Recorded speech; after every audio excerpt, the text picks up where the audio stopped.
Baik,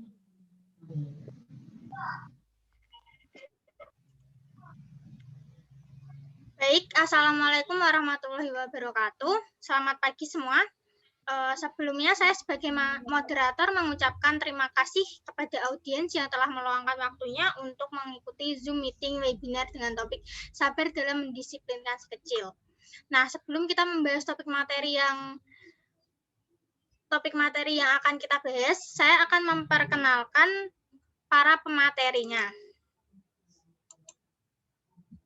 Nah, yang pertama saya sendiri, Riris Prastiawati dengan NIM 5067, kedua Sri Mulyani dengan NIM 5070, tiga Fernanda Aprilia dengan NIM 5136, dan Afiatna Dinda Daramita dengan NIM 5137.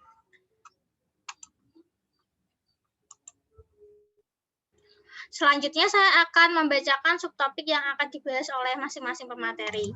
Yang pertama, pengertian pengasuhan dan anak usia dini. 2, masalah pengasuhan anak usia dini. 3, strategi sabar dalam pengasuhan anak usia dini.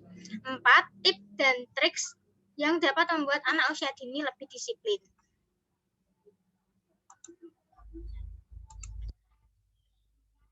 Nah, langsung saja kita ke materi pertama.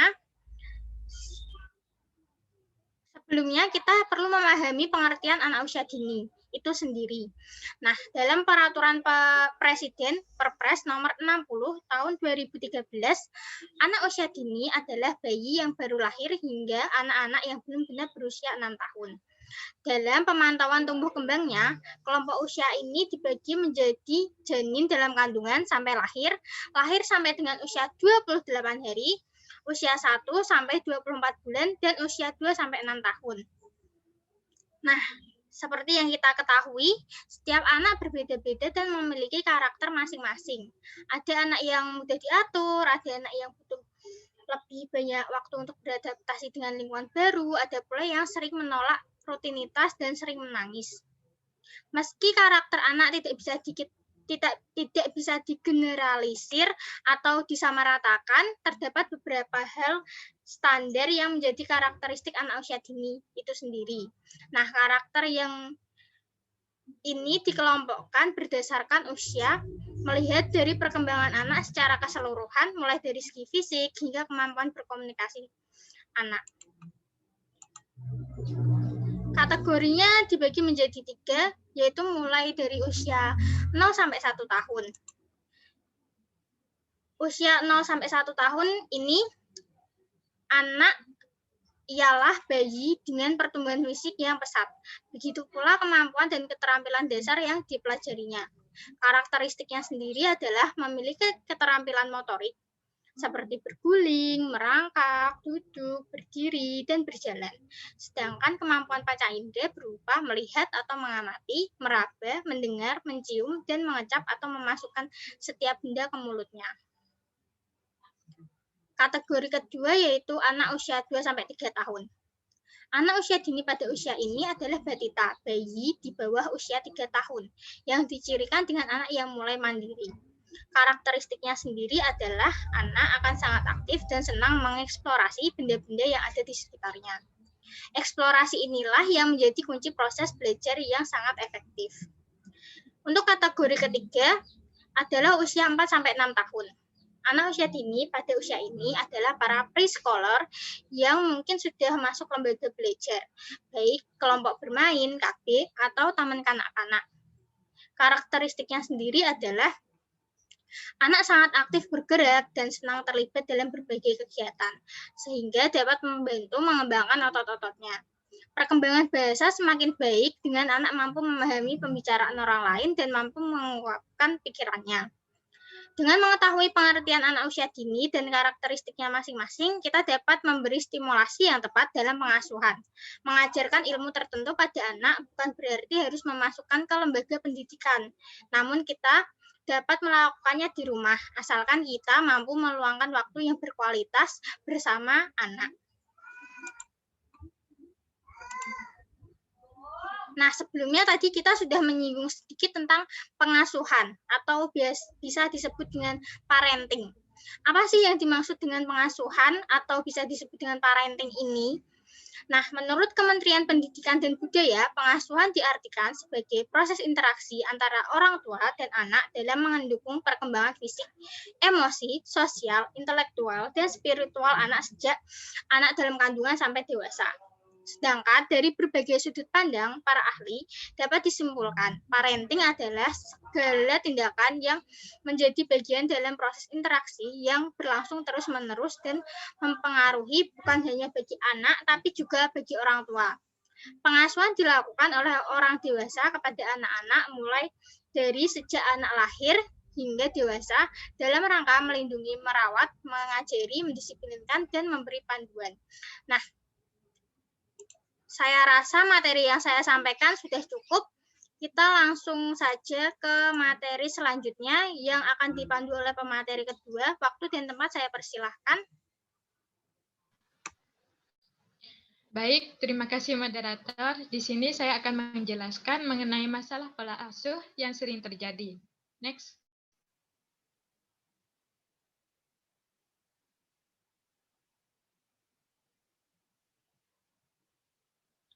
Nah, yang pertama itu ada tantrum. Tantrum merupakan cara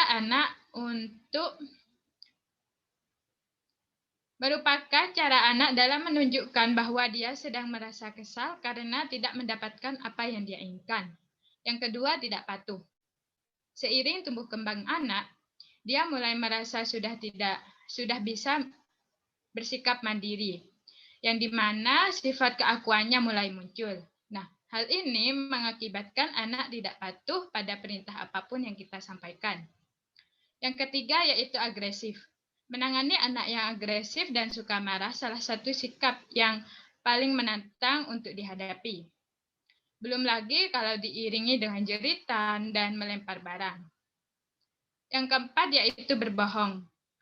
Ada kalanya anak berbohong dalam situasi tertentu karena ia merasa takut dimarahi oleh orang tuanya.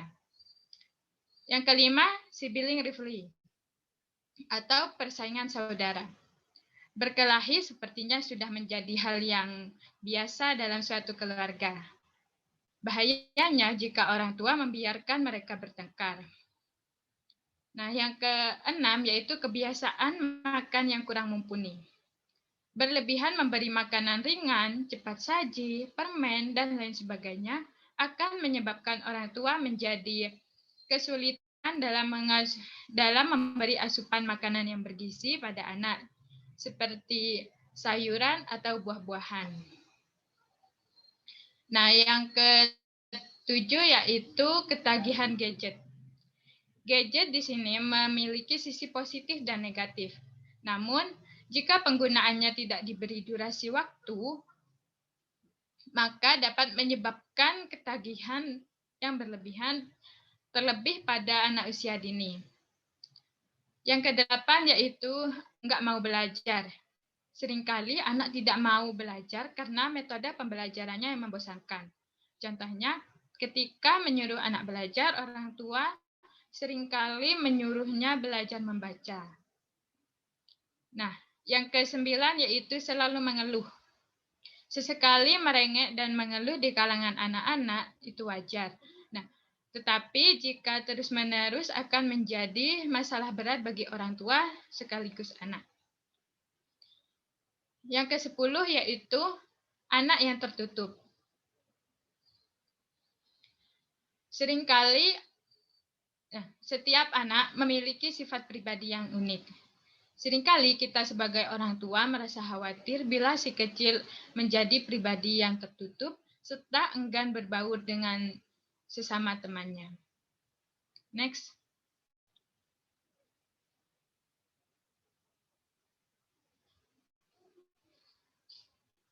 Kesalahan pola asuh yang sering terjadi atau yang sering dilakukan oleh orang tua zaman now. Next. Yang pertama, memberi banyak pilihan. Memberi banyak pilihan kepada anak dapat membuat anak kewalahan dengan begitu banyaknya pilihan yang diberikan kepada anak. Yang kedua, banyak memuji.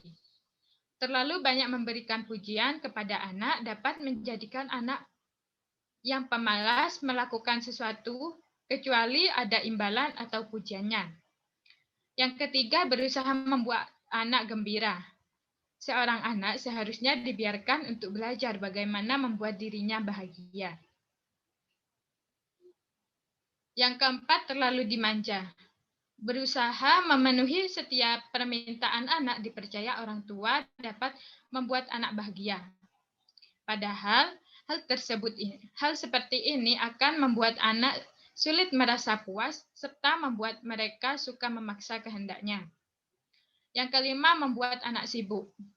Kebanyakan orang tua mengira bahwa membuat anak sibuk dapat menjauhkan dari hal buruk yang ada di sekitarnya. Yang keenam, kepintaran dianggap penting. Prestasi akademik seringkali menjadi suatu yang dibangga-banggakan oleh para orang tua. Yang ketujuh, terlalu sering mengkritik. Anak yang orang tuanya terlalu sering mengkritik dapat menjadikannya tumbuh menjadi sosok yang kurang percaya diri. Yang kedelapan, membebaskan anak menonton TV ataupun gadget. Seringkali orang tua membiarkan anak menonton TV atau gadget dengan durasi waktu yang lama. Nah, dengan alasan asalkan anak tidak rewel. 9. Terlalu melindungi anak. Setiap orang tua ingin melindungi anak agar terhindar dari bahaya di sekitarnya. Namun, jika hal ini dilakukan secara berlebihan, maka akan berdampak buruk pada kesehatan mental anak. Sekian pemaparan materi dari saya kembalikan kepada moderator.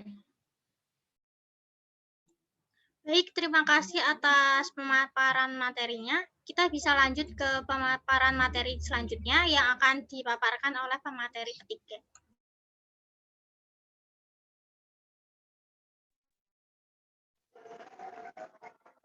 Baik moderator, saya akan menyampaikan strategi sabar dalam mengurus anak.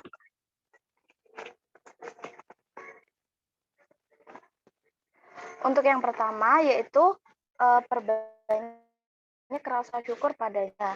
Salah satu kunci sabar dalam menghadapi anak yaitu selalu bersyukur atas nikmatnya karena telah diberikan sang buah hati oleh Sang Pencipta, yaitu seorang anak. Rasa syukur tersebut ditanamkan untuk membuat orang tua lebih mudah berdamai dengan keadaan dan bisa menerima kekurangan serta kelebihan anak. Yang dimaksud di sini yaitu memahami karakter sang anak. Yang kedua yaitu selalu mendekatkan diri pada Sang Pencipta. Tak selalu mengandalkan diri sendiri. Sebagai orang tua bisa melibatkan Sang Pencipta agar senantiasa diberikan kesabaran dan kelapangan hati dalam mengurus sang buah hati. Apalagi ketika anak sudah menginjak dewasa, rasa sabar itu harus selalu ekstra dan selalu berperilaku baik di hadapan sang anak karena orang tua adalah contoh dari anak-anaknya. Yang jadi pendengar yang baik untuk anak. Kita sebagai orang tua harus menjadi pendengar yang baik untuk ketika anak timpa masalah. Kita sebagai orang tua tidak boleh mencampakkan anak atau mencuekan anak karena itu bisa mengakibatkan sang anak merasa dicampakkan. Dan mereka menganggap bahwa dirinya itu tidak diperhatikan oleh orang tuanya. Seharusnya itu ketika anak memiliki masalah, kita itu sebagai orang tua harus bertanya dan juga harus memahami kenapa sih ada masalah apa, coba diceritakan gitu.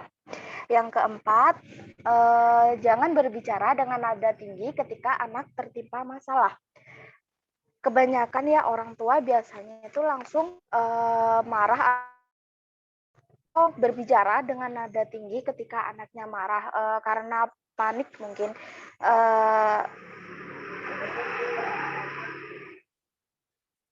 Ketika orang tua marah, bisa membuat anak menjadi tidak percaya diri. Kemudian mental anak itu menurun dan tidak berani mengungkapkan masalah yang dihadapinya. Untuk itu, sebagai orang tua harus bersikap tenang. Kesalahan apa sih yang sedang dihadapinya sekarang, dan kita sebagai orang tua tuh harus wajib memberikan sebuah solusi untuk menyelesaikan masalah anak tersebut. Yang kelima yaitu selalu berpikir positif terhadap anak. Jika orang tua berpikir positif dan mampu mengendalikan emosi, maka semuanya akan berjalan. Maka dengan itu lebih mudah menghadapi anak dan membuat kesabaran terus tertanam dalam diri. Ketika orang tua itu selalu berpikir negatif, maka pikiran yang ada di dalam perasaan yang ada di dalam pikiran orang tua itu selalu berpikir buruk tentang anak, selalu takut bahwa anak itu melakukan sesuatu hal yang negatif. Maka untuk itu orang tua itu harus selalu berpikir positif, berpikir baik terhadap anak. Biarkanlah mereka tuh berkembang dengan baik. Yang keenam yaitu mencoba memahami dan berpikir tenang kepada anak. Dan tidak selalu melarang anak dalam melakukan sesuatu hal. Biarkanlah mereka mengembangkan dirinya sendiri dengan baik selagi apa yang dilakukan sang anak itu positif. Ketika anak melakukan hal negatif, kita tuh memiliki hak, memiliki wajib untuk mengarahkan atau meluruskan ke suatu hal yang baik. Terima kasih. Untuk materi selanjutnya, saya kembalikan pada moderator. Baik, terima kasih atas pemaparan materinya. Selanjutnya, saya persilahkan untuk pemateri keempat, waktu dan tempatnya.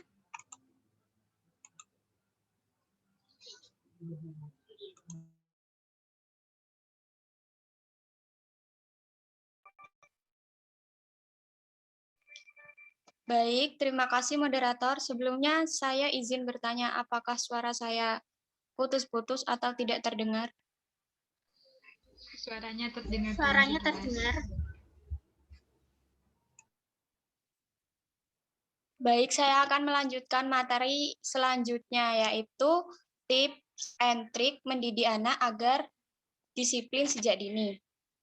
Mendidik anak bukanlah hal yang mudah karena setiap anak memiliki karakteristik, yaitu kelebihan dan kekurangan masing-masing. Tak jarang dalam mengarahkan anak biasanya tidak mau menuruti atau bahkan membantah, tapi jangan dibiarkan terjadi terus-menerus karena bisa membuat anak menjadi manja dan merasa semua keinginannya harus dituruti. Lalu bagaimana cara yang tepat agar anak mau mendengar perkataan orang tua? Ayo kita dengarkan tips and trik mendidik anak agar patuh sejak dini berikut ini. Yang pertama yaitu tunjukkan contoh yang baik. Yang pertama adalah dengan menunjukkan contoh yang baik, misalnya Anda ingin anak bertutur kata yang lembut dan baik serta bersikap sopan, maka orang tua juga selalu bersikap yang sama sebagai panutan. Ingatlah jika orang tua merupakan contoh yang akan diikuti oleh anak hingga mereka dewasa. Yang kedua, panggil nama anak. Saat memanggil anak, sebaiknya dengan menyebut namanya sehingga sang anak merasa dianggap dan dihargai oleh orang tua. Jangan memanggil dengan panggilan gendut, pesek, dan kata-kata lainnya yang membuat anak menjadi tersinggung. Bisa juga anak memanggil temannya dengan sebutan demikian, karena secara tidak langsung orang tua yang mengajarkan. Jadi kita kembali ke poin yang pertama, yaitu menjadi contoh yang baik. Yang ketiga, bangun kebiasaan untuk mendengarkan. Cara mendidik anak yang perlu membiasakan diri untuk mendengarkan apapun perkataan anak. Ketika anak tidak mendengar perintah orang tua, dengarkan alasan mereka. Bisa jadi anak sedang merasa lelah atau kesal dengan sekolahnya atau ketika bermain ada masalah dengan teman-temannya. Bila orang tua menunjukkan sikap mau mendengar keluhan mereka, akan membuat anak mendengar perintah orang tua. Dengan mendengarkan anak juga akan membuat anak terbiasa mengemukakan pendapat kepada orang tua. Yang keempat yaitu kenali pemicu emosi pada anak. Orang tua harus tahu kapan dan penyebab anak sedang merasa kesal atau marah terhadap sesuatu. Jika ingin memberi perintah atau mengajarkan anak, jangan di waktu-waktu ketika anak sedang marah atau merasa kesal. Berikan waktu untuknya tenang dan biarkan ia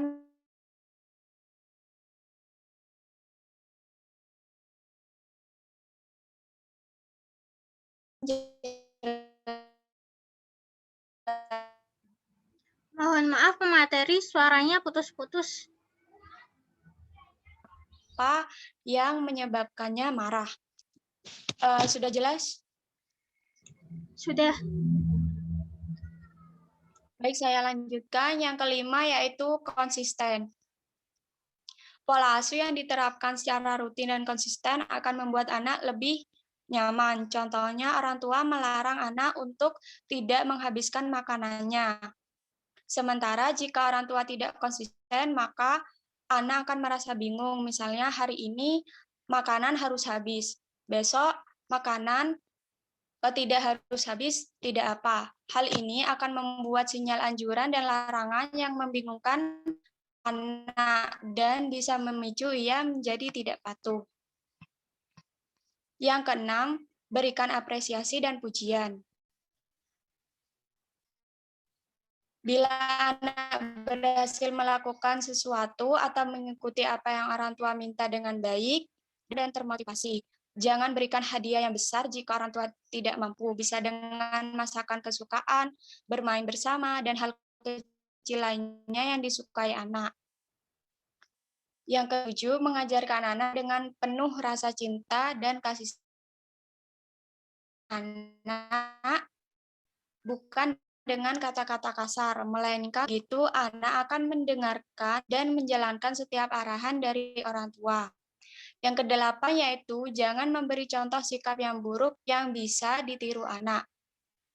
Hindari menunjukkan sikap buruk di depan anak dengan alasan apapun, seperti bertengkar, bermain kasar, bermain tangan, dan lainnya.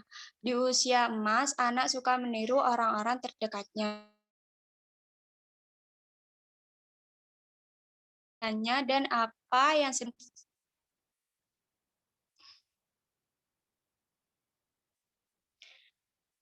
sedang dipikirkan anak, apa yang membuatnya sedih, senang, sehingga orang tua dapat memberikan perhatian yang tepat.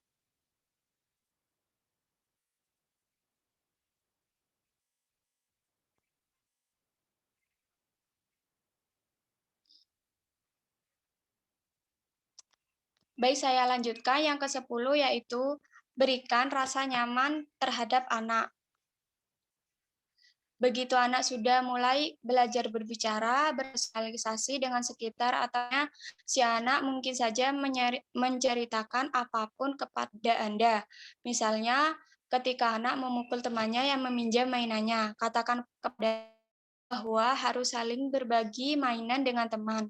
Ketika bermain, mereka harus saling meminjamkan atau berbagi. Yang ke-11 yaitu luangkan waktu untuk bermain bersama anak.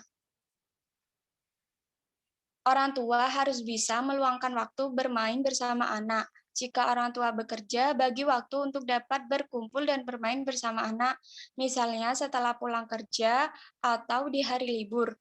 Biarkan anak bebas bermain dan jangan dikekang dengan berbagai peraturan.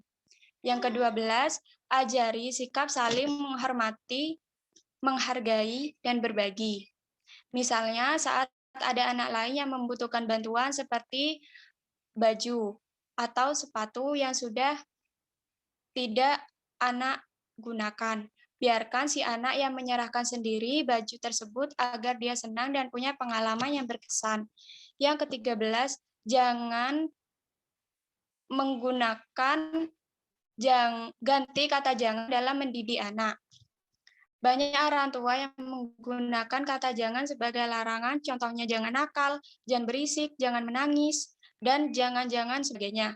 Sebaiknya mulai sekarang ganti kata tersebut dengan kalimat alternatif seperti jangan bertengkar, diganti harus sayang dengan sama teman, atau jangan berebut mainan, diganti dengan mainannya gantian.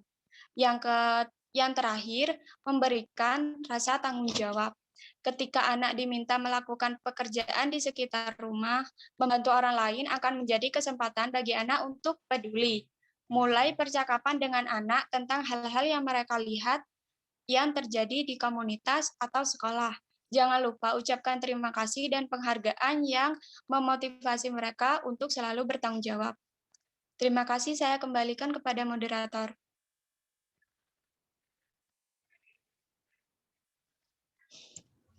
Baik, terima kasih atas keempat pemateri yang telah memaparkan materinya. Nah, untuk audien yang memiliki pertanyaan bisa langsung dituliskan di kolom chat ya.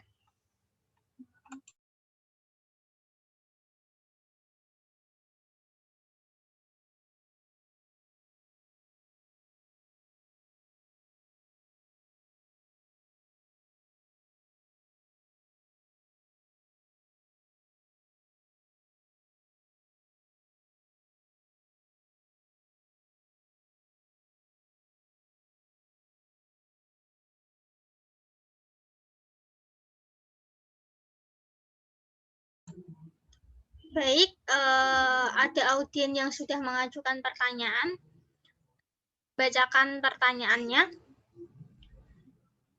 Dari audien 1, izin bertanya, bagaimana cara orang tua tidak menunjukkan rasa marah kepada anak ketika suasana hati orang tua sedang tidak baik atau ada masalah antara kedua orang tua? Pertanyaan akan langsung dijawab oleh pemateri. Silahkan, waktu dan tempat saya persilahkan. Terima kasih moderator atas waktunya. Saya izin menjawab pertanyaan dari audien 1.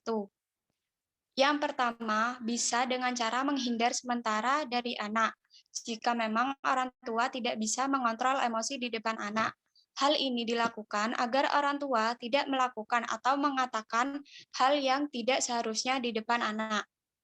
Yang kedua, jangan tunjukkan jika sedang terjadi masalah antara kedua orang tua di depan anak. Biarkan anak tidak tahu masalah yang terjadi agar psikis anak tetap stabil. Karena kita tahu bahwa usia emas anak akan mampu merekam dengan baik apa yang mereka lihat dan dengar. Yang ketiga yaitu selesaikan masalah antara orang tua tanpa melibatkan anak. Misalkan ketika anak sedang bermain atau bersekolah, agar anak tidak mendengar apa yang terjadi.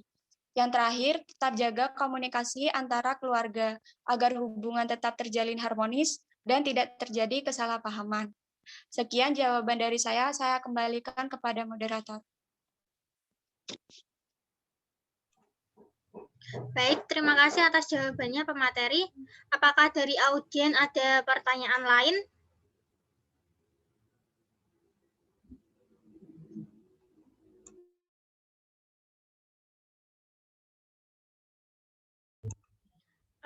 Nah, karena tidak ada pertanyaan lagi, webinar bisa kita akhiri. Kita cukupkan sampai di sini. Terima kasih telah meluangkan waktunya untuk mengikuti Zoom meeting webinar ini. Kami mohon maaf apabila ada kesalahan penyebutan kata ataupun kalimat. Wassalamualaikum warahmatullahi wabarakatuh. Waalaikumsalam warahmatullahi wabarakatuh.